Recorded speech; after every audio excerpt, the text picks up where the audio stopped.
పత్రికల్లో మీడియాలో ఈ అంశానికి సరైన ప్రాతినిధ్యం ఇవ్వకపోయిన కారణంగా స్వయంగా మరి తప్పనిసరి పరిస్థితుల్లో ఇలా లైవ్లోకి వచ్చేటటువంటి వాతావరణం ఉంది. అందుకోసం మీ అందరికీ బాబు గోగినేని గారు, జై భీమ్, జై ఇన్సాన్, థ్యాంక్ యూ.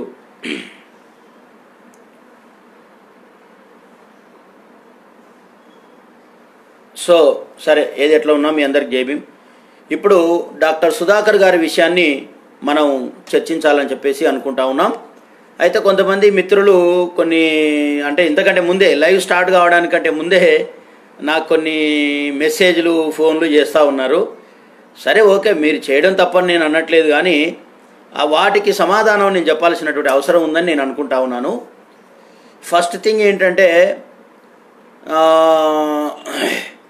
నేను మాట్లాడకముందే ఒక పార్టీకి వ్యతిరేకంగా మాట్లాడతా అనే ఫీలింగ్లో కొంతమంది ఉన్నట్టుగా నాకు అనిపించింది. కాబట్టి అది మర్చిపోండి మీరు. నేను ఏ పార్టీకి అనుకూలం కాదు, ఏ పార్టీకి వ్యతిరేకం కాదు. ఫస్ట్ థింగ్ అంటే వ్యతిరేకం కాదు అంటే విషయాన్ని బట్టి వ్యతిరేకిస్తాం. అనుకూలం కాదు అంటే ప్రజా సంక్షేమం కోసం అనుకూలంగా ఉంటే ప్రజా సంక్షేమాన్ని వీళ్ళు ఫాలో అవుతున్నారు, ఇది ప్రజా సంక్షేమయుతమైన కార్యక్రమం అనుకుంటే ఖచ్చితంగా మనం సపోర్ట్ చేస్తాం, దాంట్లో డౌట్ లేదు. అది ఏ పార్టీ అనేది కూడా చూడం. కానీ విధానాల పరమైనటువంటి విషయాలు విన్నప్పుడు, విధానపరమైనటువంటి సరైనటువంటి చర్యగా భావించినప్పుడు ఖచ్చితంగా విమర్శించి తీరుతాం. అది ఎవరైనా కావచ్చు, అది వైఎస్ఆర్సీపీ కావచ్చు, టీడీపీ కావచ్చు, టీఆర్ఎస్ కావచ్చు, కాంగ్రెస్ కావచ్చు, ఏ పార్టీ అయినా బీజేపీ కూడా కావచ్చు. అందువల్ల మీరు ఆలోచించాల్సింది ఏంటంటే, సుధాకర్ గారి విషయంలో నేను జరిగిన ఇన్సిడెంట్ను, సంఘటనను మనం ఎలా చూడాలి, ఎస్సీ ఎస్టీ బీసీలో ఎలా చూడాలి దాన్ని అనేటటువంటి విషయాన్ని మాత్రమే ఇక్కడ చర్చించడానికి నేను వచ్చాను అనే విషయాన్ని మీరు గమనించాలి. అంతేగాని ఒక పార్టీకి ఒత్తాసు పలకడమో ఇంకొక పార్టీకి వ్యతిరేకమైనటువంటి భావం వచ్చేటట్టుగా చేయడానికి మాత్రం ఈ లైవ్ అసలే కాదు. అలా మీరు ఆలోచించడానికి వీల్లేదు అని చెప్పేసి గమనించాల్సినటువంటిగా మిత్రులందరినీ కోరుతా ఉన్నాను. పైగా మాబోటి వాళ్ళం మేము పార్టీలకు అతీతంగా యుద్ధం చేస్తూ ఉన్నాం. అంటే ఏంటి? సమానత్వం కోసం, ప్రజల్లో ప్రజాస్వామ్య విలువల్ని పెంచడం కోసం, మానవతా విలువల్ని పెంచడం కోసమే మా ప్రయత్నం తప్ప ఒక పార్టీ అనేటటువంటిది మాత్రం కాదు అని దయచేసి మీరు అర్థం చేసుకోవాలని నేను కోరుతా ఉన్నాను. ఇక రెండో విషయం ఏంటంటే, సుధాకర్ గారి ఇష్యూ ఎట్లా ప్రారంభమైంది అనేది మనం ఆలోచించాలి. ఇది ఒక సుధాకర్ గారి సమస్య కాదు, భారతదేశంలో ముఖ్యంగా తెలుగు రాష్ట్రాల్లో ఉన్న ఎస్సీ ఎస్టీ బీసీల సమస్య ఇది. మొన్న జరిగినటువంటి ఇజ్రాయెల్ గారి విషయం కానీ, ఇజ్రాయెల్ గారి విషయాన్ని కేవలం ఒక దొమ్మిలాగానో ఒక చిన్న కొట్లాటలాగానో భావిస్తే అది పొరపాటు కదా. ఎందుకంటే అది ఎక్కడ ప్రారంభమైంది అనేది చాలా ఇంపార్టెంట్. అది ఆయన చాలా స్పష్టంగా అంతమందిలో ఆనాడు జరిగినటువంటి శిరోముండనాన్ని వ్యతిరేకిస్తూ జరిగినటువంటి వ్యవహారాన్ని అతను స్వయంగా దాన్ని వ్యతిరేకిస్తూ తన నిరసనను చెప్పు తీసుకొని చూపించినటువంటి పరిస్థితి కనిపించింది మనకు అందరికీ. దానికి అది ప్రతీకారం కాదనడానికి ఎట్టి పరిస్థితుల్లో కూడా మనం ఒప్పుకునేది లేదు. ఆయన అనుచరులు చేసినరా, ఇంకొకరు చేసినరా, అదంతా మనకు అనవసరం. కానీ అది ఎస్సీలు చేసినరా, బీసీలు చేసిరా కూడా కాదు. అది ఖచ్చితంగా అది ప్రతీకార చర్య, ఖచ్చితంగా అతన్ని హతమార్చడానికి చేసినటువంటి చర్యగానే ఈ ఎస్సీ ఎస్టీ బీసీ సమాజం అంతా చూడాలి. ఇంకొక విషయాన్ని మీరు గమనించాలి, వివిధ పార్టీల్లో ఉన్నటువంటి నాయకులు మీరు గమనించాలి. ఏం గమనించాలి అంటే, మీరు వివిధ పార్టీల్లో ఉన్నారు, మేము గనక ఇండిపెండెంట్ ఉద్యమాలను బయట నడపకపోతే మీ పార్టీలు కూడా మీకు విలువనివ్వవు. అది కూడా గుర్తుంచుకోండి మీరు. మేము బయట మాట్లాడుతున్నాం, మా వాటా ఏంది, మా ప్రజల సమస్య ఏంది, మా నాయకుల సమస్య ఏంది, మాకు ఈ పదవులు ఎందుకు ఇవ్వట్లేదు, మీరు మాత్రమే ఎందుకు పదవులు తీసుకుంటున్నారు అని చెప్పేసి మేము పెద్ద ఎత్తున ఇక్కడ గొడవ చేస్తుంటే, కొట్లాడుతుంటే, ఘర్షణ పడుతుంటే మీకు ఆ పార్టీలో ఉన్న వాళ్లకు ఆ కోటాల్లో మీకు పదవులు వస్తాయనేది మాత్రం గుర్తుంచుకోవాల్సినటువంటి అవసరం అన్ని పార్టీల్లో ఉన్న వాళ్ళకు ఉంది. అది గుర్తించాలి మీరు. మీ పార్టీలో మీకు అంతో ఇంతో స్థానం దక్కుతుంది అంటే మాలాంటి వాళ్ళం ఇక్కడ మాట్లాడినందువల్లనే దక్కుతుంది. నేను ఒక్కని కాదు, మాలాంటి వాళ్ళం అందరం ఇక్కడ ఎస్సీ ఎస్టీ బీసీ వాదులం, బహుజనవాదులం, మానవవాదులం ఇక్కడ ఫైటింగ్ చేస్తున్నాము అంటే ఎవరి వాటా వారికి దక్కాలని మేము అడుగుతున్నాము. కాబట్టే అంతో ఇంతో మీకు ఆ పదవుల్లో, పార్టీలలో సముచితమైన స్థానం వస్తుంది అని మాత్రం మీరు గమనించవలసిన అవసరం ఉన్నది. అంతేగాని మీరు మాలాగా మాట్లాడే వాళ్ళని కూడా వ్యతిరేకించినట్లయితే మీ గొయ్యి మీరు దవ్వుకున్నట్టే తప్ప మాకొచ్చే నష్టం ఏం లేదు పర్సనల్గా అనేటటువంటి విషయాన్ని మీరు గమనించాలి. ఫస్ట్ థింగ్ అది. ఇకపోతే నాకు ఇంకో రెండో ప్రశ్న ఏం చేశారంటే, కొంతమంది నాకు మెసేజ్లు పంపిస్తూ, అన్న ఆయన టీడీపీని సమర్థిస్తున్నాడు, ఎవరో టీడీపీ మాజీ మంత్రి ఆయనను సపోర్ట్ చేస్తే మాట్లాడుతున్నాడు అని. అఫ్కోర్స్ అయి ఉండొచ్చేమో, నేను కాదనను, నేను దాన్ని కూడా ఏమీ త్రోసిపుచ్చట్లా, అయి ఉండొచ్చేమో. కానీ అట్లా జరిగినప్పుడు ఒక వ్యక్తిని ట్రీట్ చేసే విధానం అలా ఉంటుందా, అలా ఉండాలియా అనేది మనం గమనించాలి ఇక్కడ. రెండవ పాయింట్, ఒకవేళ అతడు, కొంతమంది అంటున్నారు ఆయన క్రైస్తవులను ముస్లింలను ఆయన తులనాడాడు, తిట్టాడన్నా అందుకు ఆయన బీజేపీతో కలిసి పనిచేస్తున్నాడు అని. అది కూడా తప్పే. ఒకవేళ బీజేపీ అనుకుందాం, ఆయనను కొద్దిసేపు బీజేపీ అనుకుందాం, బీజేపీలో ఉన్న ఒక ఎస్సీ క్యాండిడేట్ అనుకోండి, లేదా ఒక బీజేపీ డాక్టర్ అనుకోండి, బీజేపీలో పనిచేస్తున్న డాక్టర్ అనే అనుకుందాం. కానీ అతన్ని కూడా అలా ట్రీట్ చేయొచ్చా? అతనికి కూడా ఆ విధమైనటువంటి ట్రీట్మెంట్ అవసరమా? అతడు చేసిన నేరం అంతటిదేనా? అంటే ఆ ట్రీట్మెంట్ చేయడానికి అర్హమైనటువంటి నేరం అతడు చేశాడా? శిక్షించొద్దని ఎవరిని అన్నాం మేము, కానీ అతడు చేసినటువంటి నేరం అంతటిదేనా? ఇది మనం పరిశీలించాలి కదా. బీజేపీలో ఉన్న వాళ్ళైనా సరే, టీడీపీలో ఉన్న వాళ్ళైనా సరే, వాళ్ళు దళితులు అన్నప్పుడు వాళ్ళ ప్రత్యేకమైనటువంటి ట్రీట్మెంట్ ఇవ్వాల్సినటువంటి అవసరం ఉండే కదా. ఎందుకు ఆయన దళితుడని వాళ్ళకి తెలియదని మీరు అనుకోవచ్చు, కానీ తెలుసు అప్పటికే. ఎందుకు తెలుసు అనేది ఇప్పుడు మనం మాట్లాడదాం. ఎక్కడ ప్రారంభమైంది, అది ఎక్కడ ప్రారంభమైంది అనే విషయాన్ని మనం మాట్లాడదాం. అందుచేత సుధాకర్ గారి విషయాన్ని ఒక వ్యక్తిగతంగానో ఒక పార్టీ విషయంగానో మీరు భావించడానికి వీల్లేదనేది నా అభిప్రాయం. అయితే మిత్రులారా, ఇప్పుడు సుధాకర్ గారి విషయంతో పాటు ఆ పరిస్థితుల్లో మనం ఉంటే ఏమిటి అనేది కూడా మనం ఆలోచించుకోవాలి. ఒకటి.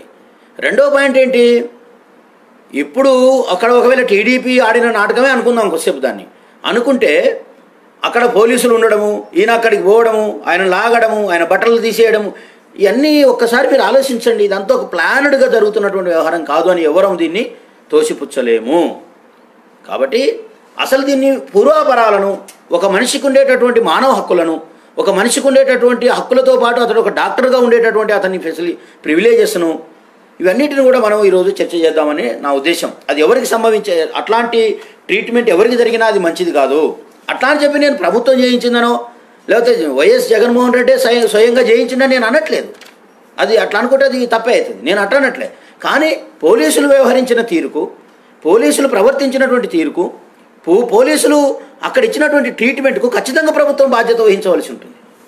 ప్రభుత్వం తన బాధ్యత నుంచి తప్పించుకోలేదు. పోలీసులు వ్యవహరించిన తీరైనా, అధికారులు వ్యవహరిస్తున్న మొత్తం తీరుకు కూడా ప్రభుత్వమే బాధ్యత వహించాలి. అదే బాధ్యతాయుత ప్రభుత్వం, అదే పార్లమెంటరీ తరహా బాధ్యతాయుతమైన ప్రభుత్వము. దాన్ని మనం మర్చిపోకూడదు. కాబట్టి ఈ విషయాన్ని గమనించాల్సిందిగా మిమ్మల్ని అందరినీ కోరుతూ, అసలు డాక్టర్ సుధాకర్ గారి ఇన్సిడెంట్ ఎక్కడ ప్రారంభమైంది? డాక్టర్ సుధాకర్ గారి ఇన్సిడెంట్ కరోనా వచ్చినటువంటి సందర్భంలో నర్సీపట్నం ఇక్కడ హాస్పిటల్లో అది ప్రారంభమైంది. ఎట్లా ప్రారంభమైంది? అక్కడ ఎవరైతే డాక్టర్లు డ్యూటీ చేస్తున్నారో, గవర్నమెంట్ డాక్టర్లు, వాళ్ళు, it is not a private hospital, it is a government hospital. ఒక గవర్నమెంట్ హాస్పిటల్లో డ్యూటీ చేస్తున్నటువంటి ఒక డాక్టరు తనకు సరైనటువంటి పరికరాలు లేవని, ఏది డ్యూటీ చేయడానికి పరికరాలు లేవు అని ఒక డాక్టరు తన నిరసనను ప్రదర్శించే దగ్గర నుంచి ప్రారంభమైంది. సాధారణంగానే ఎస్సీ ఎస్టీ బీసీలు కొద్దిగా ఎమోషనల్గా ఉంటారు, ముఖ్యంగా ఎస్సీలు. ఈ ఎమోషనల్గా ఉండడం కూడా ఈ కారణం దీనికి ఒకటి. ఆయన మిగతా డాక్టర్ లాగా నోరు మూసుకొని ఉంటే పోయేదేమో, కానీ ఆయన ఏం చేశాడు, కాస్త తన నిరసనను ప్రదర్శించడం మొదలుపెట్టాడు. మాస్కులు లేవని, సరైనటువంటి సౌకర్యాలు లేవు అనేటటువంటిది ఆయన ఆరోపణ ప్రభుత్వం పైన, ప్రభుత్వం కాదు అధికారుల పైన. సో అలా నిరసన చేయడం అనేటటువంటిది తప్పుగా భావించాలనా? ఎట్టి పరిస్థితుల్లో అది తప్పు కాదు. ఎందుకు కాదు? ఒక హాస్పిటల్లో సరైన అవస్థాపన సౌకర్యాలు లేనప్పుడు, మినిమం ఫెసిలిటీస్ లేనప్పుడు, మినిమం ఇన్ఫ్రాస్ట్రక్చర్ లేనప్పుడు ఆ సంస్థలో పనిచేసిన ఏ ఉద్యోగి అయినా ప్రభుత్వం దృష్టికి రాతపూర్వకంగా తీసుకెళ్తాడు. ఒకవేళ రాతపూర్వకంగా కాకపోతే ఈ రకంగా కూడా తనకు వచ్చినటువంటి పద్ధతుల్లో, అది కూడా ప్రజాస్వామ్య పద్ధతుల్లో ఆయన నిరసన వ్యక్తం చేశాడు, తన ఆగ్రహాన్ని వ్యక్తం చేశాడు. అంతేగాని వేరే పద్ధతుల్లో ఆయన వెళ్ళలేదు. ఆయన ఇవి లేవు, ఇది ఎట్లా చేయాలి మేమని తన ఆవేదనను మాత్రమే నిరసన రూపంలో వ్యక్తపరిచాడు. అది ప్రజాస్వామ్యయుతంగా ఒక ఉద్యోగికి ఉన్నటువంటి హక్కే. అతడు యూనియన్ ద్వారా వ్యక్తపరిచినా, ఒక్కడిగా వ్యక్తపరిచినా, అదే 100 మంది నేర్చుకొని రోడ్డు మీద కూర్చుంటే సరిపోయేదా? అది నిరసన కదా? అది ఇంకా ప్రమాదకరం కదా? అది ఇంకా విధులకు మాస్క్ ఇచ్చారు, సరేలే ఉండని. ఒకవేళ మాస్క్ ఇచ్చారే అనుకుందాం, పొరపాటున ఇచ్చినా కూడా ఈయన కావాలనే అన్నాడని అనుకుందాం.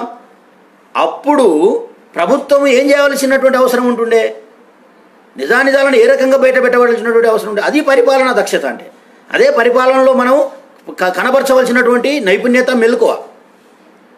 ఇక టీడీపోడు వీడు మనకు సంబంధం లేదు, వాళ్ళతో నాన్సెన్స్ అదంతా. మనకేం పని? టీడీపోడు బుద్ధిగలడని ఎవరు చెప్పాడు? బీజేపీ బుద్ధిగలదని ఎవరు చెప్తున్నారు? కానీ అందులో ఉన్న మన వాళ్ళను మనం రక్షించుకోవాల్సిన అవసరం ఉంది కదా. అంత మాత్రం చేత వాళ్ళను ఏ ట్రీట్మెంట్ చేసినా, చంపినా, కొట్టినా, ఈడ్చినా, రోడ్ల మీద పడేసి తొక్కినా కూడా వదిలేస్తామా? ఊరుకుంటామా? అట్లా ఊరుకోవడానికేనా మేము మనలాంటి వాళ్ళం అందరూ చదువుకున్నది, ఉద్యోగాలు సంపాదించింది, రిజర్వేషన్లు పొంది ఈ స్థాయికి వచ్చేసింది? అది ఎస్సీ ఎస్సీ బీసీలో ఎవరికి వచ్చినా కూడా ఊరుకునేది లేదు. అట్లా అని చెప్పి వేరే కులాల వాళ్ళకు అంటే ఫార్వర్డ్ క్యాస్ట్కి వచ్చిందంటే కూడా మనం ఒప్పుకోం. కానీ ఫార్వర్డ్ క్యాస్ట్కి వచ్చే అవకాశమే లేదు ఇక్కడ. అసలు ఫార్వర్డ్ క్యాస్ట్కి వచ్చే అవకాశాలు కనిపించట్లా. ఎందుకు కనిపించట్లేదు? ఈయన ఒక్కడే చేయలేదు ఇలాంటివి.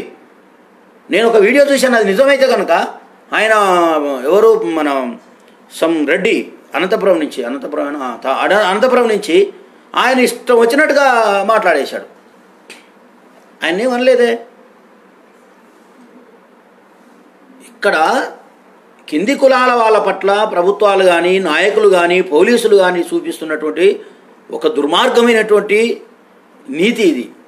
ఈ నీతిని ఎండగట్టకపోతే ఇవాళ రేపు ఆయన అయిండు, రేపు మీరు అవుతారు, ఇంకొక రోజు ఇంకొక ఆయన అవుతాడు, ఇంకొక రోజు నేను అవుతాను, రేపు ఇంకొక ఆయన అవుతాడు, ఇంకొక ఆయన అవుతాడు. మీరు పార్టీలలో ఉండి ఎవరి వాదనలు వాళ్ళు వినిపించుకోండి, తప్పలేదు. కానీ ఏ పార్టీలో ఉన్నవాడికైనా, ఒక గౌరవప్రదమైన వ్యక్తికే కాదు, సాధారణ పౌరుడికి కూడా ఇలాంటి పరిస్థితి వచ్చితే ఖచ్చితంగా స్పందించవలసినటువంటి బాధ్యత అంబేద్కర్ వాదులుగా, ఎస్ఎస్టీ బీసీ వాదులుగా, మానవతావాదులుగా మన అందరిపైన ఉన్నది. ఒక మానవుడిని ట్రీట్ చేయవలసినటువంటి విధానంతోనే వాళ్ళు ట్రీట్ చేశారా? ఒక పోలీసు వ్యవస్థలో అలాంటి పద్ధతి సరైందేనా? ఈ విషయమైనటువంటి విషయాలను మనం ఖచ్చితంగా అధ్యయనం చేయవలసినటువంటి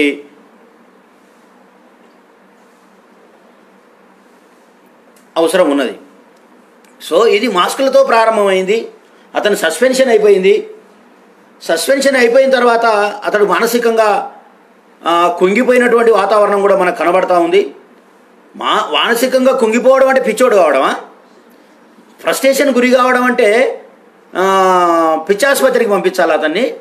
అట్లా అనుకుంటే ఒక దశలో వైఎస్ జగన్మోహన్ రెడ్డి గారు ఇదే ఎయిర్పోర్ట్లోకి ఆయనను వెళ్ళనివ్వనప్పుడు అతడు ప్రదర్శించినటువంటి ఒకసారి కోపాన్ని మీరు చూడండి. ఒకసారి ఆ వీడియో తీసి చూడండి ఎలా ఉందో. అది తనకు అన్యాయం జరిగినప్పుడు, తన పట్ల అన్యాయంగా బిహేవ్ చేసినప్పుడు ఒక వ్యక్తి తన యొక్క ఎమోషన్ను అలాగే వ్యక్తపరుస్తాడు. అది ఫ్రస్ట్రేషన్. అది కట్ చేస్తే అక్కడ ప్రారంభమై అక్కడ ఆయన సంఘటన అది కొనసాగుతూ వచ్చింది.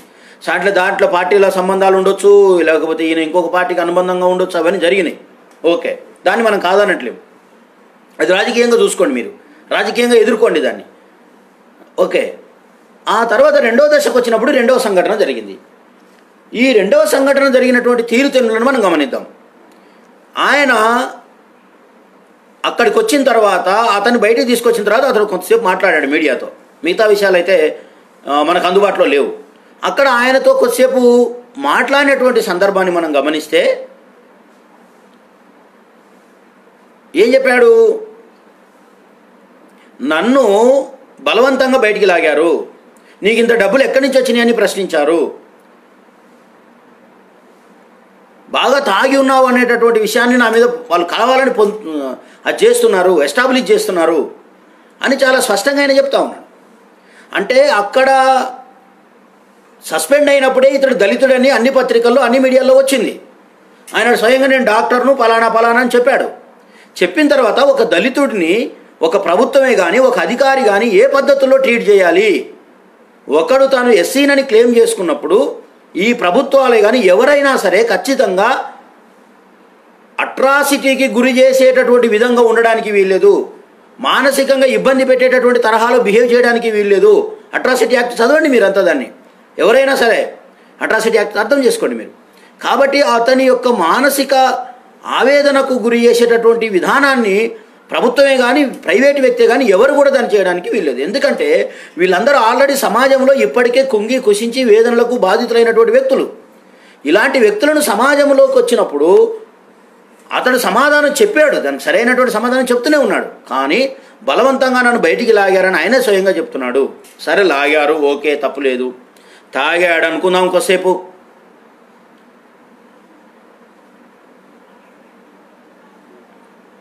తాగాడే అనుకుందాం. నువ్వు తాగాడే అనుకుందాం కొద్దిసేపు. ఆయనను తాగినప్పుడు తాగినటువంటి వ్యక్తిని పోలీసులు ఏ విధంగా ట్రీట్ చేస్తారు?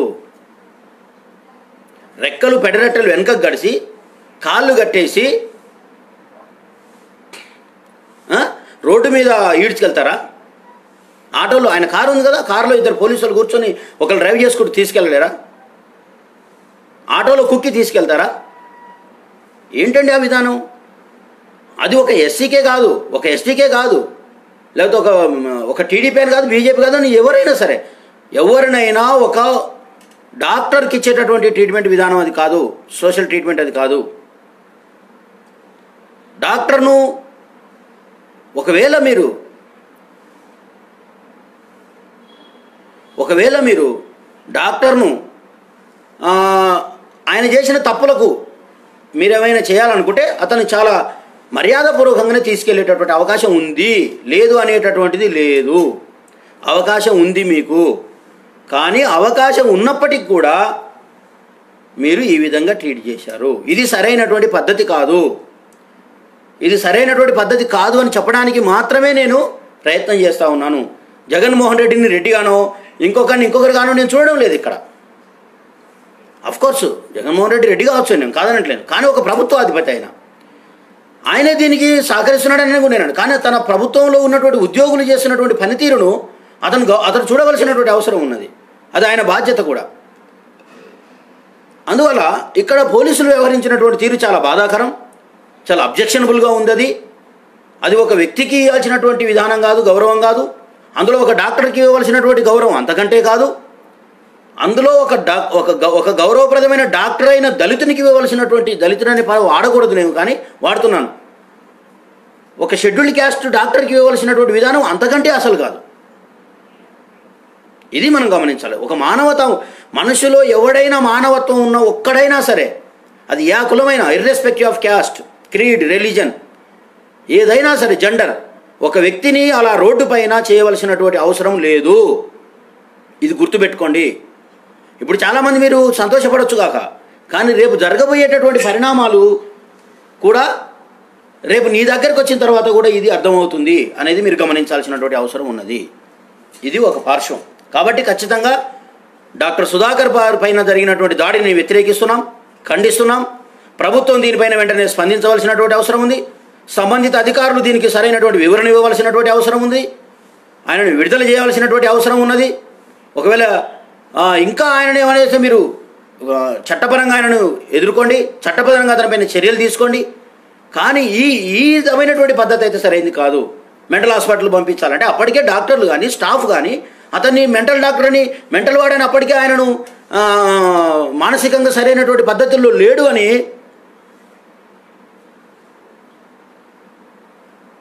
సరైన పద్ధతుల్లో అప్పటికే ట్రీట్మెంట్ అప్పటికే ప్రూవ్ అయి ఉండాలి కదా. అంటే కరోనా స్టార్ట్ అయ్యే వరకు, ఈ ఇన్సిడెంట్ జరిగే వరకు అతడు వైద్యుడిగానే సర్వీస్ చేస్తాడు, ఇది జరగగానే పిచ్చోడు అయిపోతాడా? ఇది సరైనటువంటి కాదు. రైట్. ఒక ప్రభుత్వ డాక్టర్ అయ్యి ఉండి ఒక పార్టీకి పనిచేయడం ఏంటి? అదే నేను అంటున్నాను. ఒకవేళ ఆయన ఒక పార్టీకి అనుబంధంగా ఉంటే దాన్ని ఆ పద్ధతుల్లోనే ఎదుర్కోండి. సస్పెండ్ చేశారు, ఇంకా ఆయనను వేధిస్తున్నారని కూడా, ఆయన ఫోన్ల ద్వారా ఎదిరిస్తున్నారని కూడా చెప్పాడు. కానీ ఒక డాక్టర్కు నడిబజార్లో చేసినటువంటి ఆ మర్యాదను గురించి మాత్రమే నేను మాట్లాడుతున్నా.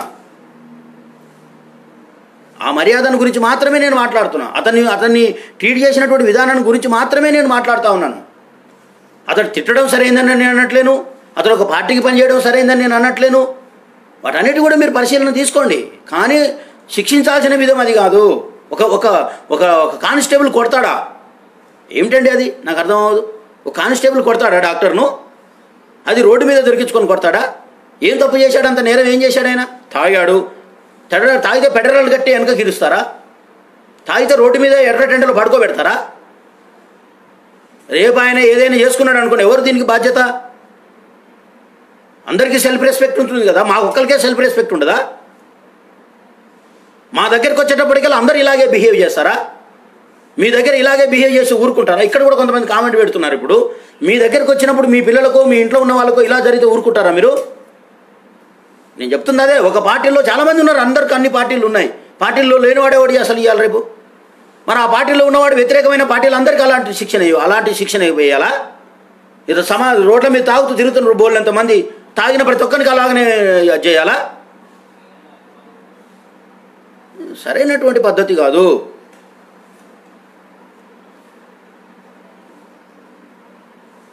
కాబట్టి నేను అనేది ఏంటంటే, అతన్ని సరైనటువంటి పద్ధతుల్లో మనం చేయలేదు అనేది నా ఉద్దేశం. వాళ్ళు చేయలేదు కాబట్టి దానికి ప్రభుత్వం బాధ్యత వహించి అతన్ని బయటికి తీసి ఇప్పటికైనా అతని పట్ల జరిగినటువంటి అమానుషాన్ని సరిదిద్దుకోవాల్సినటువంటి అవసరం ఉందని ప్రభుత్వ దృష్టికి తీసుకురావడానికి నేను ప్రయత్నం చేస్తున్నా. ప్రభుత్వంలో ఉన్న వాళ్ళు మాట్లాడట్లేదు దీనిపైన. పోనీ ప్రభుత్వ అధికారులు సరైన క్లారిటీ ఇవ్వలేదు దీనిపైన. క్లారిటీ ఇస్తే ఇక్కడ దాకా మనం మాట్లాడేంత అవసరం కూడా లేదు.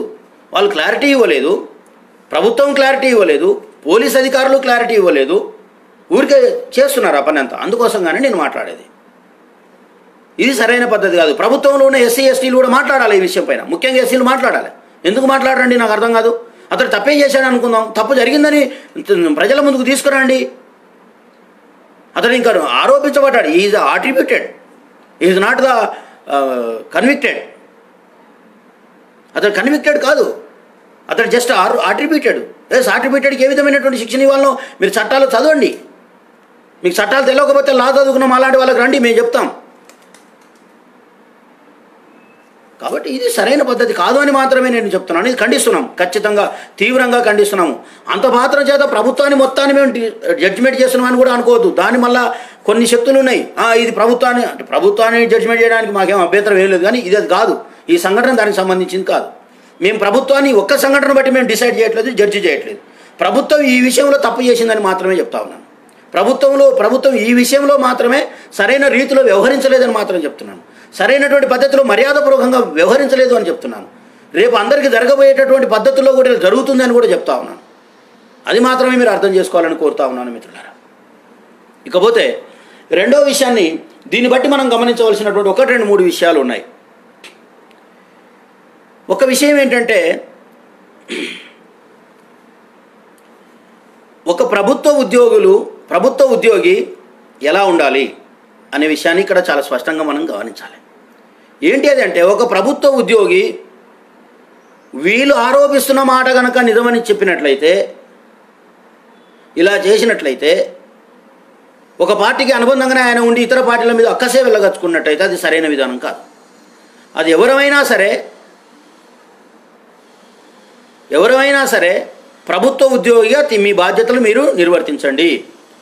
అక్కడ జరుగుతున్నటువంటి దానికి సరైనటువంటి పద్ధతుల్లో ఒకవేళ ఏదైనా అన్యాయం జరిగితే లేదా ఏదైనా మీకు ఇట్లాంటి ప్రాబ్లం వస్తే దాన్ని రాతపూర్వకంగా తెలియజేయండి. రాతపూర్వకంగా కూడా తెలియజేసినప్పుడు వాళ్ళు స్పందించకపోతే మీరు ఉద్యోగిగా మీ బాధ్యతలు మీరు మీ పద్ధతుల్లో మీరు నిరసన వ్యక్తం చేసుకునే హక్కు మీకుంది. ఇది. రెండవది ఏంటంటే, మీరు ప్రజలతో కూడా, నీ జాతి ప్రజలతో కూడా ఉండవలసినటువంటి అవసరం ఉన్నది. ఉద్యోగులందరూ ఇది గమనించాలి. ఇది ఉద్యోగులకు చెప్తున్నాను నేను. ఇది ఉద్యోగులు, మిగతా ఉద్యోగులందరూ కూడా మీరు ప్రజలతో లేకపోతే మీకు జరగబోయే ట్రీట్మెంట్ ఇదే. మీ ప్రజలతో అంటే మీరు కులాల వారిగా బొమ్మంటలేను నేను.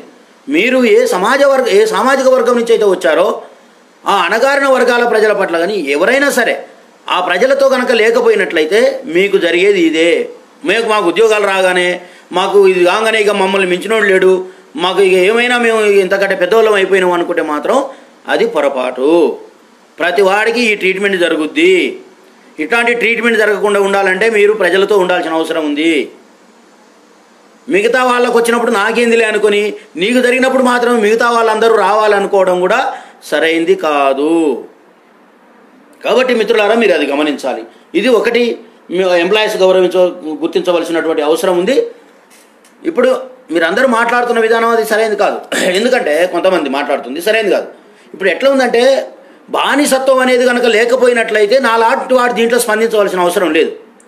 బానిసత్వం ఉంది కాబట్టి, కొన్ని కులాలను టార్గెట్ చేస్తున్నారు కాబట్టి, కొన్ని కులాల పట్ల అమానుషంగా ప్రవర్తిస్తున్నారు కాబట్టి, ఆ స్పష్టమైన వివక్ష కనబడుతుంది కాబట్టి నాలాంటి వాళ్ళము స్పందించవలసినటువంటి అవసరం ఏర్పడింది.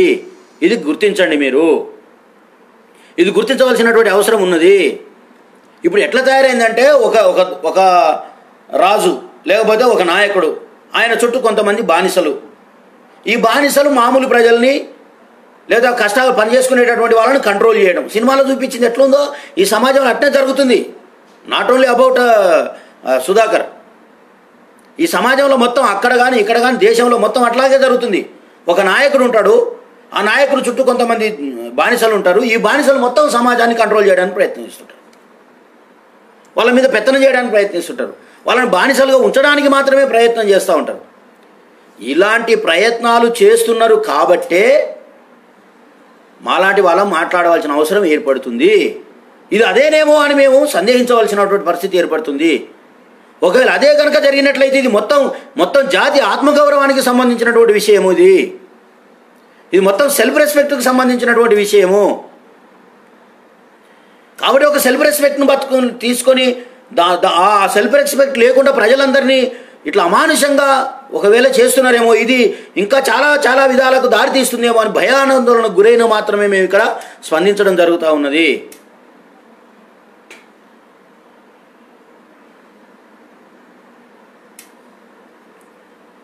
ఈ రకంగా మనం గుర్తించవలసినటువంటి అవసరం ఉన్నది మిత్రులారా.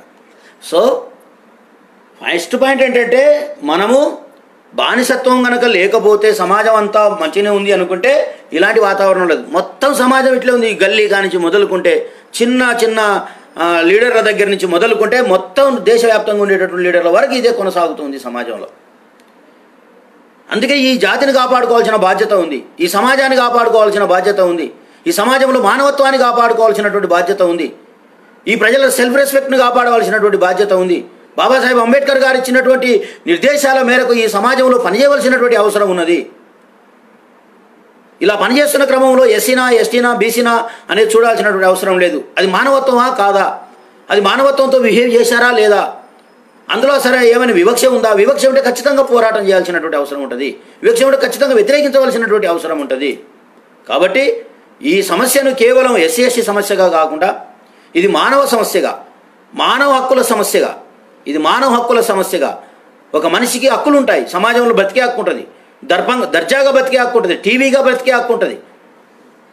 ఒక నేరస్తుని కూడా హక్కులు ఉన్నాయి ఈ రాజ్యాంగంలో, ఈ చట్టంలో. అతను ఇంకా నేరస్తుడు కూడా కాదు. కాబట్టి నేరస్తుని కూడా ఎలా మనము అతని పట్ల ఎలా బిహేవ్ చేయాలి, ఎలా ప్రవర్తించాలి అనేటటువంటి దిశానిర్దేశం ఉంది.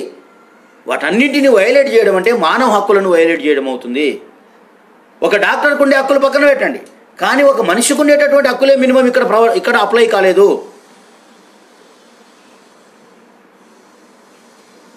ఇక్కడ ఒక మనిషికి ఉండవలసినటువంటి, ఒక మనిషికి ఇవ్వవలసినటువంటి కనీస గౌరవమే ఇవ్వలేదు అనేది ఇక్కడ చాలా స్పష్టమైంది. అతను చెప్తున్నాడు, నేను తాగలేదు, కావాలని ఇక్కడ బాటిల్ తెచ్చి పెట్టారని కూడా చెప్తున్నాడు. ఒకవేళ తాగినా కూడా అలా చేద్దాని అంటున్నాను నేను. తాగినా కూడా ఆ వ్యక్తికి ఇచ్చేటటువంటి మర్యాద కానీ గౌరవం కానీ అలాంటిది కాదు. ఈ రకంగా అంటే ఇప్పుడు ఎట్లయిపోయిందంటే, ఒకడు అన్లా చేసిండు కాబట్టి వాడిని తన్నా పర్వాలేదని యువతలో ఉన్నాడు, పార్టీలో ఉన్నాడు సంతోషపడుతాడు. ఓకే, మరి రేపు నిన్ను తన్నప్పుడు అలా ఉన్నాడు కూడా సంతోషపడతాడు కదా. ఇది కాదు. మానవ విలువలను కాపాడండి, మానవ విలువలను గుర్తించండి, మానవ హక్కులను గుర్తించండి, ఆ మేరకు మాట్లాడండి. మీరు ఏ పార్టీలో ఉన్నా ఆ మేరకే మాట్లాడండి. ప్రభుత్వాన్ని మీరు ధిక్కరించకండి, కానీ ఆ పార్టీలో ఆ మేరకు ఆ గౌరవాలను కాపాడే ప్రయత్నం మీరు ఆ ప్రొటెక్ట్ ఎందుకు చేయరు? మీరు ఖచ్చితంగా చేయవలసినటువంటి అవసరం ఉన్నది. ఖచ్చితంగా మనం దాని పట్ల స్పందించవలసినటువంటి అవసరం ఉన్నది. కాబట్టి మిత్రులారా, మీరు స్పందించాల్సినటువంటి వాళ్ళందరూ స్పందించండి. అట్లాగే ప్రభుత్వం కూడా దీన్ని ఇమ్మీడియట్లీ స్పందించాలి, అతను వెంటనే విడుదల చేయాలి. అతనికి కావాల్సినటువంటి ఏదైతే ఉద్యోగం ఉందో, అతను ఏదో ఉద్యోగం ఉందో దాన్ని వెంటనే రీఇన్స్టేట్ చేయాలి. ఒకవేళ అతడు ఏదైనా ఇట్లాంటి ఒకవేళ ప్రభుత్వానికి వ్యతిరేకంగా పనిచేసినటువంటి ఉంటే దాని పట్ల చర్య తీసుకోండి, అది నిజమని నిరూపించండి. అంతేగాని ఒక వ్యక్తి ఒక ప్రభుత్వానికి వ్యతిరేకంగా పనిచేశాడనో, లేకపోతే గతంలో ఏదో ఉందనో, ఒక గతంలో ఉన్న మంత్రికి ఏదో సపోర్ట్ చేస్తున్నాడనో, ఊహాజనితమైనటువంటి వాదాలతో, ఊహాజనితమైనటువంటి పద్ధతులతో మనుషుల్ని ఇలా హింసించడం అనేది చట్ట వ్యతిరేకమైంది. ఇది క్రూరమైన చర్య, ఇది భయంకరమైన చర్య, ఇది దారుణమైన చర్య అని మాత్రం ఖచ్చితంగా మేము చెప్పదలుచుకున్నాను. సో పార్టీల్లో ఉన్నవాళ్ళు మీరు ఖచ్చితంగా ఇండిపెండెంట్ ఉద్యమాలను గౌరవించండి. బయట మాట్లాడుతున్న వాయిస్లకు విలువనివ్వండి.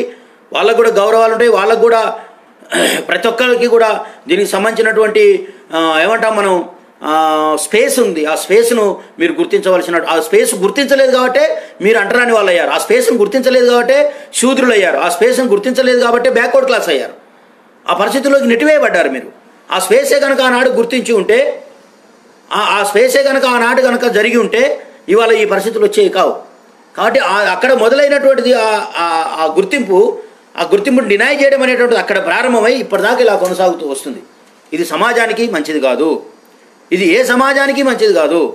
కాబట్టి డాక్టర్ గారి పట్ల జరిగినటువంటి విధానాన్ని నేను ఖండిస్తున్నా. మిగతా డాక్టర్లు చూడండి, ఇప్పుడు ఇక్కడే ఒకటి ఉదాహరణ, ఇది ఏదో డాక్టర్ కన్నా జరిగి ఉంటే ఇప్పటికీ డాక్టర్ సంఘాలు గగ్గోలు పెట్టాయి. ఓ రాజీనామాలు చేద్దారంటావు, అట్లా ఇట్లా ప్రభుత్వంతో చర్చలు ఏం జరిగాయో. కానీ ఒక్క డాక్టర్ స్పందించట్లా, ఒక్క డాక్టర్ల సంఘం స్పందించట్లే. ఇప్పుడు ఆ డాక్టర్లందరూ టీడీపీలో ఉన్నవాళ్ళు లేరంటారా? ఇంకొక వైఎస్ఆర్సీపీలకు సపోర్ట్ చేస్తున్నటువంటి డాక్టర్లు లేరంటారా? ఉన్నారు. ఎందుకు లేరు? వాళ్ళకు ఉన్న అభిమానాలు వాళ్ళకు ఉన్నాయి.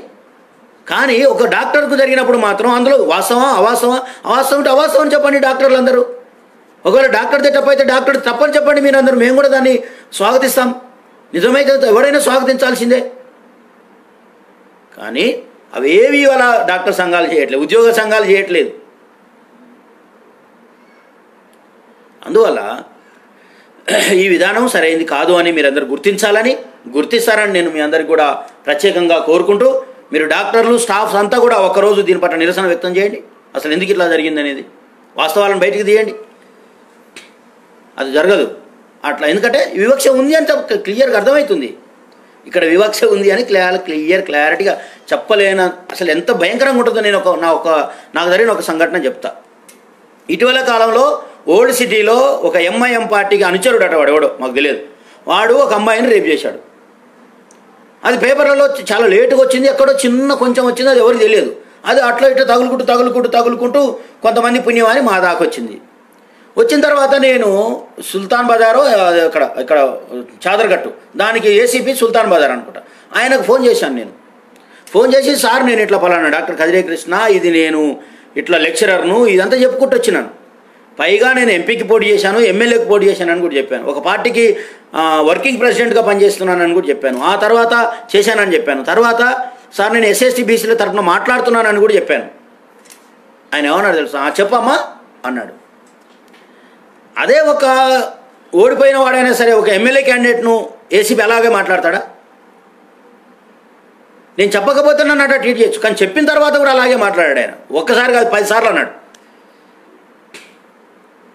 ఇది ఏంటంటే సమాజంలో నేను ఎస్ఎస్టీ బీసీ అని వాడగానే ఆయన వెంటనే చెప్పమ్మా. నాకు తెలిసి అతని శక్తి ఏందో, అతని కథ ఏందో కూడా నాకు తెలియదు. అతను నా ముందు కూర్చుంటే అతడు ఏందో కూడా నాకు తెలియదు. కానీ అతను నన్ను అట్లా ట్రీట్ చేస్తున్నాను. అయినా సరే చాలా టీవీగా నేను జరగవలసిన విషయాలన్నీ మాట్లాడి ఏం జరుగుతుందో ఏంటో అదంతా తీసుకున్నాను. అంటే స్పష్టంగా ఇక్కడ వివక్ష అర్థమవుతుంది, ఎక్కడ పోయినా అది కనబడుతుంది. కాబట్టి ఇది వివక్షపూరితంగా చేశారేమో అని ఖచ్చితంగా భావించవలసిన పరిస్థితి ఉంది. ఇప్పుడు మేము ఈ ప్రజల కోసం ఖచ్చితంగా ఇంకా ఇప్పుడు కూడా ఈ రోజుల్లో కూడా అలాంటివి జరిగితే మేము ఊరుకునే ప్రశ్నే లేదు. తాయిగాడి అంటే బాబు మీరు ఒకటే మెసేజ్, తాగితే కొడతావా? తాగితే చంపుతారా? తాగితే ఫెడరేటర్లు గట్టి విరుస్తారా? ఎంతమంది తాగుతాట్లేదు రోడ్ల మీద చూపిస్తారండి. నేను తాగినోని తీసుకెళ్ళి పోలీస్ స్టేషన్లో పెట్టండి, ఎవరు వద్దన్నారు? నేను దాన్ని వద్దన్నట్లే, కానీ మీరు వ్యవహరించిన తీరేందని ప్రశ్నిస్తున్నా నేను. పోనీ అలా చేశారు, జరిగింది, ఒక్కలన్నా పోలీసులు వచ్చి ఒక ఆఫీసర్ వచ్చి దాని మీద వివరణ ఇచ్చాడా? ఏ ఆఫీసర్ అన్నా దాని మీద సంబంధించినటువంటి ఏ పేపర్లన్నా వచ్చిందా? పోనీ ప్రభుత్వ అధికారిక పత్రిక కాకపోయినా అనధికారిక పత్రిక సాక్షిలోనైనా వచ్చిందా? అరే వివక్షపూరితంగా వ్యవహరిస్తున్నారని కళ్ళ ముందర కనపడుతుంటే కూడా మళ్ళా మీరు దానికి వంక పూయడానికో తాగడానికో, ఏ తాగాడు ఒక పార్టీకి ఉన్నాడు అయితే చంపేస్తారా ఏంటి? వాళ్ళకి హక్కులు ఉండవా? వాళ్ళకి గౌరవం ఉండదా? వాళ్ళకి మర్యాద ఉండదా? వాళ్ళ పట్ల అట్లాగే బిహేవ్ చేస్తారా పోలీసులు? పోలీసులు అసలు ఎట్లా బిహేవ్ చేస్తున్నారో మీకు తెలుస్తుందా? ఇవన్నీ మీరు పోలీసులకు ఉండే హక్కులు పోలీసులకు ఉన్నాయి, కానీ పోలీసులకు ఉండే లిమిటేషన్స్ కూడా ఉన్నాయి పోలీసులకి. పోలీసులు తమ యొక్క లిమిటేషన్స్ను ఎట్టి పరిస్థితుల్లో కూడా దాన్ని ఫాలో అవ్వట్లేదు. ప్రతి చోట ఆ లిమిటేషన్స్ను వైలేట్ చేస్తూనే ఉన్నారు. మరి వాళ్ళకేంటి శిక్ష? ప్రతి చోట చూపిస్తాను నేను, పొద్దున లేచిన కాంచి సాయంత్రం వరకు.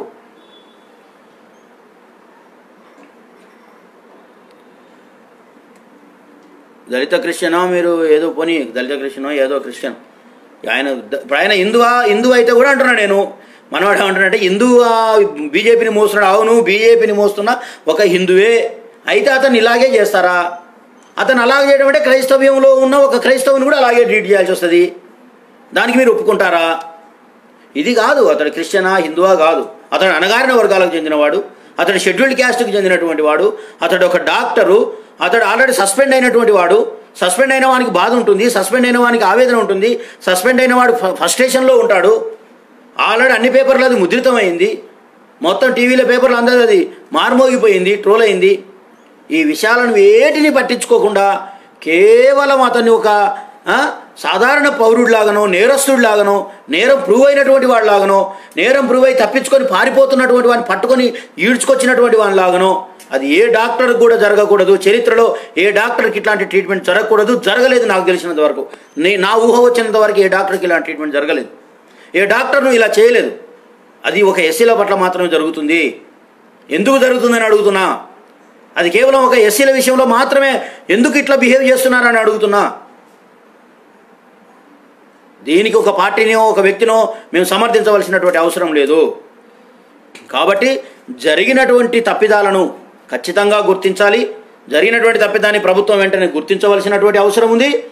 అది గనక చేయకపోయినట్లయితే ప్రభుత్వమే బాధ్యత వహించాల్సి ఉంటుంది. లేకపోతే లాక్డౌన్ అయిపోయిన తర్వాత ప్రజలు కూడా దీని పట్ల వ్యతిరేకంగా మరి దీనికి స్పందించి నిరసన ప్రదర్శనలు చేస్తారని నేను అనుకుంటా ఉన్నాను. కాబట్టి ఈలోపే డాక్టర్ గారికి న్యాయం చేయండి. డాక్టర్ గారిని గౌరవప్రదంగా అతడు ఒకవేళ ఏమంటారు కోరుకుంటే తిరిగి అతని ఉద్యోగంలో అతన్ని రీఇన్స్టేట్ చేయవలసినటువంటి అవసరం ఉన్నది. ఇది దళితుల పట్ల వ్యవహరించినటువంటి తీరు ఏ ప్రభుత్వానికి కాదు, ఏ పార్టీకి కూడా హక్కు లేదు. ఏ పార్టీ కూడా అలా బిహేవ్ చేసినా ఖచ్చితంగా మేము దాన్ని వ్యతిరేకిస్తాము. ఖచ్చితంగా దానికి వ్యతిరేకంగా మా గొంతులు వినిపిస్తాము. అది స్త్రీకి జరిగినా, పురుషునికి జరిగినా, పార్టీలలో ఉన్న ఎస్సీ ఎస్టీ బీసీలు ఎవరికి జరిగినా కూడా ఖచ్చితంగా మేము దాని పట్ల స్పందించవలసిందే. ఇజ్రాయేల్ సంఘటన జరిగి ఇన్ని రోజులైంది, కానీ కనీసం దాని పట్ల ఏ ఒక్క ఎమ్మెల్యే కానీ, మంత్రి కానీ, ప్రభుత్వంలో ఉన్న వాళ్ళు కానీ, ప్రభుత్వం కానీ, అధికారులు కానీ స్పష్టత ఇచ్చే ప్రయత్నం చేయట్లేదు. విచారణ సరైనటువంటి పద్ధతిలో చేస్తున్నాం కానీ జరిగింది కానీ ఇంతవరకు జరగలేదు. అంటే ఎస్సీల పట్ల, బీసీల పట్ల ఈ సమాజం ఇంకా ఎన్ని వందల సంవత్సరాలు ఇలాంటి వివక్షను కొనసాగిస్తుంది అని ప్రశ్నించే హక్కు మాకు లేదా? ప్రశ్నించేటటువంటి విధానం మాకు లేదా? కేవలం మీరు ఒక కార్నర్లోకి నెట్టేస్తే, ఇప్పుడు బాగా మనం కులం గురించి మాట్లాడినాం అనుకో, వెంటనే వీడు క్రిస్టియన్ అని. క్రిస్టియన్ అంటే వాడేమన్నా ద్రోహి, దేశద్రోహి, లేకపోతే ఏమైనా పాపం చేసిండా, లేకపోతే ఈ సమాజాన్ని మొత్తం నాశనం చేసే ఏమైనా విధ్వంసకర శక్తి, లేకపోతే తీవ్రవాద? కులానికి వ్యతిరేకంగా మాట్లాడితే వాడు క్రైస్తవుడు, ఈ మతంలో జరుగుతున్నటువంటి అన్యాయాలకు మాట్లాడితే వాడు ముస్లిము. ఇక ఇట్లాంటి దాని జరిగితే వీడు టీడీపీ, ఇంకో దాని ఇప్పుడు టీడీపీలో ఉన్నవానికి ఎవరికైనా జరిగితే వైఎస్ఆర్సీపీ మాట్లాడితే వైఎస్ఆర్సీపీ, వీడు ఇంకోటి మాట్లాడితే టీఆర్ఎస్, వీడు మాట్లాడితే ఇటు కాంగ్రెస్.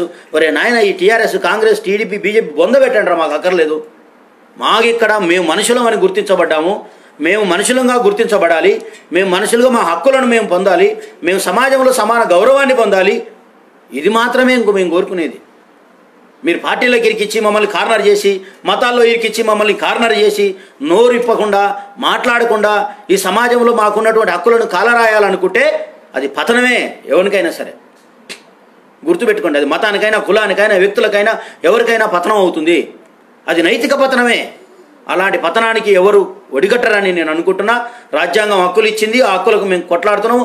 ఆ హక్కులు కూడా ఖచ్చితంగా మేము తీసుకొని తీరుతాము. ఆ హక్కులు వచ్చే వరకు మేము పోరాటం చేస్తామని చెప్పేసి మీ అందరికీ కూడా తెలియజేస్తూ, ప్రభుత్వం వెంటనే స్పందించాలని, డాక్టర్ సంఘాలు కూడా స్పందించాలని, ఎస్సీ ఎస్టీ బీసీలో ఉన్న ఎమ్మెల్యేలు కూడా స్పందించాలని, ఇట్లాంటి విషయాలు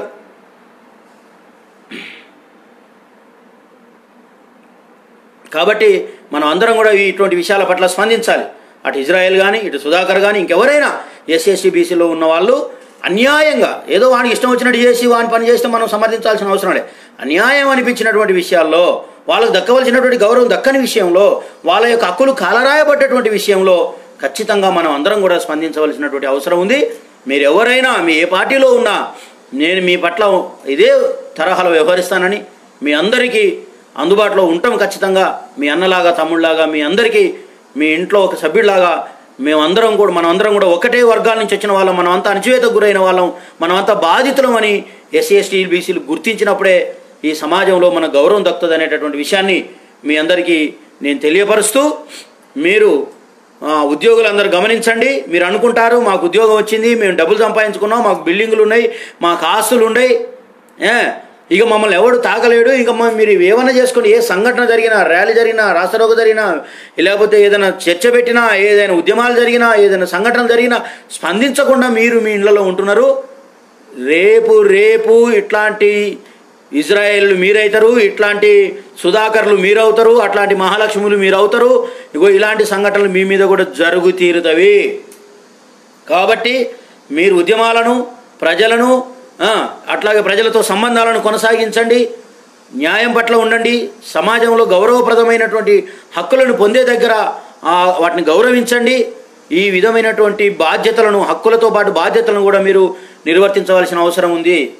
చూడండి, మీ ఒక్క ఎంప్లాయీస్ సరిగ్గా స్పందించనందువల్లనే ఇంత అన్యాయం జరుగుతుంది. నిజం చెప్తున్నాను నేను. ఇది కేవలం ఎంప్లాయీస్ తప్పు. మీరు అంటారు ఆ సంఘటన మాకు ఎంప్లాయీస్కి ఏం తప్పు అని అడగొచ్చు. మీరు సరైన పద్ధతిలో ఆర్గనైజేషన్స్ నిర్వహించకపోవడం వల్ల, ప్రజలను తీర్చిదిద్దకపోవడం వల్ల, సరైన నాయకత్వాన్ని మీరు చేయకపోవడం వల్ల ఇలా ఏదో ఒక పార్టీకి పోవాల్సి వస్తుంది. వాళ్ళు ఆ పార్టీలో అన్యాయాలు జరుగుతున్నా కూడా నోరు మూసుకొని కూర్చోవాల్సి వస్తుంది. ఆ పార్టీలో జరుగుతున్నా కూడా నోరిప్పలేనటువంటి వాతావరణం ఇలా ఎమ్మెల్యేలకు ఉంది. అదే మనకు వ్యవస్థ ఉండుంటే, మనకు పార్టీలు ఉండుంటే, మనకి ఇలా అధికారం ఉండుంటే, ఇంతమంది ఉన్న దగ్గర ఒక 2% ఉన్నోనికి, 3% ఉన్నోనికి, 1% ఉన్న దగ్గరికి పోయి ఇలా చతికిల పడాల్సినటువంటి దుర్మార్గం ఏర్పడ్డది. ఇలా ఎస్ఎస్టీ బీసీలే అధికారంలో ఉంటే ఈ పరిస్థితి వచ్చేదా? ఇలాంటి వాతావరణం ఉండేదా? ఇలాగే మీ హక్కులు కాలరాయబడతాయా? మీదంతా ఉద్యోగస్తుల తప్పే. మీరు సమాజాన్ని నిర్మించట్లేదు, సమాజ నిర్మాణాన్ని తోడ్పడట్లేదు, సమాజ నిర్మాణాన్ని తోడ్పడుతున్నటువంటి ఉద్యమాలను మీరు సహకరించడం లేదు. మీకు కులపిచ్చింది, మీరు కులపిచ్చితోనే వ్యవహరిస్తున్నారు, మీరు కులగచ్చితోనే తిరుగుతున్నారు. ఇది వదులుకోండి. బాబాసాహెబ్ అంబేద్కర్ దానికోసం కాదు పనిచేసింది. మీకు ఉద్యోగాలు ఇచ్చింది, రిజర్వేషన్లు ఇచ్చింది, తిరిగి మీ సమాజాన్ని ఉద్ధరించండి అని, మీరు అధికారంలోకి రమ్మని, మీరు పాలక వర్గాలుగా మారమని. కానీ పాలక పక్షాల దగ్గరికి పోయి నువ్వు మావోనివే అని కౌగిలించుకోమని కాదు. కౌగిలించుకుంటే జరిగేవి ఇవే, ఎవడైనా సరే, ఎక్కడైనా సరే. Not only about Jaganmohan Reddy. టీడీపీలో పోతే అక్కడ కూడా పోయి ఆయన కౌగిలించుకోవడం, వాడు చేసే పని కూడా ఇదే. నేను అనేది అదే. ఏ పార్టీ అయినా మిమ్మల్ని ఎస్సీలు కానీ, అంటరాని వాళ్ళు కానీ, దిక్కు లేని వాళ్ళు కానీ, మీకు శక్తి లేని వాళ్ళు కానీ, మీ పవర్ లేని వాళ్ళు, మీ బతికెంతానే చూస్తారు. కానీ నీకు సొంత శక్తి ఉంటే, నీకు సొంత పార్టీలు ఉంటే, నీకు సొంత వ్యవస్థ ఉంటే ఇలాంటి వాతావరణం జరిగేది కాదు.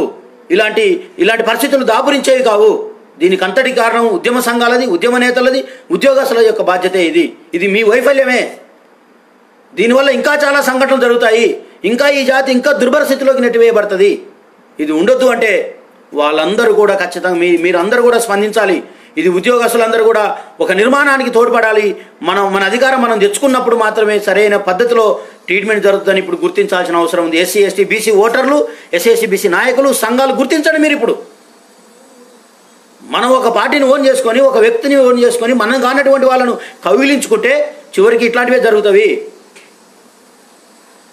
మనకు ఒక స్టాండ్ ఉండాలి, మనకు పద్ధతి ఉండాలి, మనకు ఒక విధానం ఉండాలి, మనకు పార్టీ ఉండాలి, మనకు అధికారం ఉండాలి. ఇన్ని 17-18% ఉన్న 20% ఉన్న మాలలు ఆంధ్రప్రదేశ్లో బానిసల్లాగా తిరుగుతున్నారు. ఇక్కడ 20% ఉన్న మాదిగలు బానిసలు అయిపోయారు. 42% ఉన్న బీసీలు అసలు నోరిపట్లేదు 2 రాష్ట్రాల్లో. ఎవడు మాట్లాడతాడండి? ఎందుకు మాట్లాడాలి? ఒక్కడొక్కడు ఎందుకు మాట్లాడతాడు మీకోసము? మీరందరికి నోరు లేవా? మీ అందరు మాట్లాడరా? మీకు సమస్యలు లేవా? అయినా అట్లాగే కుక్కన పైనలాగా శవాల్లాగా పడి ఉంటారా? ఇది జరగడానికి వీల్లేదు. సీఎం గారిని బూతులు తిట్టడం కరెక్టా నేను అనట్లేదు. సీఎం గారిని బూతులు తిట్టడం తప్పే, శిక్షించండి. కానీ పద్ధతి ఉంది దానికి అంటున్నా, దానికి మెథడాలజీ ఉంది అంటున్నా, దానికి ప్రాసెస్ ఉంది అంటున్నా. ఇక్కడ పార్టీలు ఉన్నప్పుడు కూడా వాళ్ళందరినీ తిట్టిరు, వేరే పార్టీలు వేరే ప్రభుత్వాలను తిట్టినప్పుడు అట్లా ట్రీట్ చేస్తారా? చేయొద్దు అంటున్నా. ఎవరైనా సరే ఆయన సీఎం గారిని తిట్టడం 100% తప్పే. దాని వెనుక ఫ్రస్ట్రేషన్ ఉంది, అది కూడా గుర్తించాలి. అయితే ఫ్రస్ట్రేషన్ ఉంటే తిట్టాల్సిన అవసరం కూడా లేదు, ఆయన కూడా తప్పే. కానీ తప్పుకి ఇలాంటి అంత పెద్ద తప్పు కాదే, అంత పెద్ద నేరం కాదే, అంత పెద్ద శిక్ష వేయాల్సినటువంటి అవసరం లేదే. ఆల్రెడీ సస్పెండ్ చేశారు కదా. అతన్ని వేధించడంతో, సరిగ్గా వేధించడంతో ముడిపడి ఉంది, ఇలా ఏం అసలు డౌటే లేదు, ఇది ఖచ్చితంగా వేధించడమే. కాబట్టి ఇలాంటి ఏమంటారు వేధింపుడు అనేటటువంటిది ఏ ప్రభుత్వాన్ని, ఏ ప్రజలకు కానీ ఏ వ్యక్తులకు కానీ సరైనది కాదు. నీ టీచర్ కానించి మొదలుకుంటే ఐఏఎస్ ఆఫీసర్ దాకా ఇదే జరిగింది. ఒక ఆయన నాకు చీఫ్ సెక్రటరీ ఇవ్వలేదని గోడున ఏడ్చి ఆయన తెల్లారే వరకు ఆయనకు బలవంతంగా విఆర్ఎస్ ఇవ్వలేదా, ఏమంటారు రిటైర్మెంట్ చేయలేదా? ఇప్పటికీ జరుగుతూనే ఉంది. డిఫెన్స్లో ఇప్పటి వరకు ఎవరికైనా ఉన్నతమైన పదవులు ఇచ్చిరా? ఇప్పటి దానికి ఇంటెలిజెన్స్లో ఎప్పుడైనా ఉన్నతాధికార పదవులు ఉన్నాయా? ఏమైనా అర్థమవుతుందా? ఆర్థిక వ్యవస్థలో ఉన్నతమైన పదవులు ఉన్నాయా? కొన్ని సెక్టార్లకు, కొన్ని రంగాలకు ఇప్పటికీ మీరు అంటరాని వాళ్ళే, అయినా కొంచెం బుద్ధి లేకుండా వ్యవహరిస్తున్న వాళ్ళ గురించి మాట్లాడుతున్నా నేను. కాబట్టి మీరు ఖచ్చితంగా స్పందించండి, నిర్మాణం చేయండి, బహుజన సమాజ నిర్మాణానికి తోడ్పడండి. కుల వ్యవస్థ ఎంతకాలం ఉంటుందో అంతకాలం మీ వినాశనమే ఉంటుంది తప్ప మీకు గౌరవం దక్కదు. ఎందుకంటే బాబాసాహెబ్ అంబేద్కర్ అంటాడు, క్యాస్ట్ అండ్ అన్టచబిలిటీ ఇవి రెండు కూడా ఒకదానికొకటి అంటుకొమ్మలు లాంటివి. ఇవి ఉంటే ఒకేసారి ఉంటాయి, ఉంటే ఒకేసారి పోతాయి. కొంతమంది ఏమంటారంటే కులం ఉండాలి కానీ అంటరానితనం ఉండదు అంటారు. అట్లా కుదరదమ్మా. కులం ఉంటే అంటరానితనం ఉంటుంది, అంటరానితనం ఉంటే కులం ఉంటుంది. ఇవి రెండు ఒకదానికొకటి లింక్ అయినటువంటి విషయాలు. దీన్ని మొత్తమే భూస్థాపితం చేయాలంటే, మనం భూస్థాపితం చేయాలి అంటే 100% మనం బహుజన సమాజ నిర్మాణానికి ఉద్యమాలను నడపాలి, బహుజన సమాజాన్ని నిర్మించాలి, అధికారం తెచ్చుకోవాలి. అధికారం తెచ్చుకొని లేని జాతులు అంతరించిపోతాయి. ఇంకో పాయింట్ కూడా చెప్తున్నా, కులం పునాదుల మీద ఒక జాతిని కానీ ఒక నీతిని కానీ నిర్మించలేవు. You cannot build up any nation. నువ్వు ఏ జాతిని నిర్మించలేవు, ఏ నీతిని నిర్మించలేవు, ఎనీ మొరాలిటీని నిర్మించలేవు, ఒక జాతిని నిర్మించలేవు. కులం పునాదులను వదులుకోవడానికి, దాటడానికి, అధిగమించడానికి ఏం చేయాలో మీరందరూ ఆలోచించాలని ఈ సంఘటన ద్వారా మీరు ఈ విషయాలను నేర్చుకుంటారని చెప్పేసి మనం అందరం కూడా మీరు తిట్టుకోండి, పేటీఎం బీటీఎం మీరు తిట్టుకోండి, అవి మాకు అవసరం లేదు. కానీ అట్లా ఉండేటోళ్ళం అయితే ఇట్లా ఏమి ఉండవు. కానీ మేము కూడా ఎమ్మెల్యేలు మంత్రులుగా ఉంటుంటే అప్పుడు వీళ్ళు ఎట్లా చేస్తుంటారో కూడా చూస్తుంటాం, కానీ పోలీసు వాళ్ళు కూడా చూస్తుంటాం. కానీ అది కరెక్ట్ కాదు, అది విధానం కాదు. మీరు మాట్లాడినోడల్లా పెయిడ్ ఆర్టిస్ట్ అని, మాట్లాడినోడల్లా డబ్బు తీసుకుంటాడని, మాట్లాడినోళ్ళ మీలాగానే బ్రోకర్స్ ఉంటారని అనుకోకండి. మేము అట్లా బ్రోకర్లం కాదు. మేము 100% అంబేద్కర్, పూలే వాదం పైన, బహుజన వాదం పైన, ఈ జాతుల పట్ల, ఈ జాతి గౌరవాల పట్ల, ఈ జాతి సమస్యల పట్ల, ఈ జాతి కోసమే ప్రాణాలు ధారపోసేటటువంటి వ్యక్తులుగా ఈ సమాజంలో ఉన్నటువంటి వాళ్ళం. మా ఉద్యమాలు, మా వ్యక్తిత్వాలు మాకు చూడండి.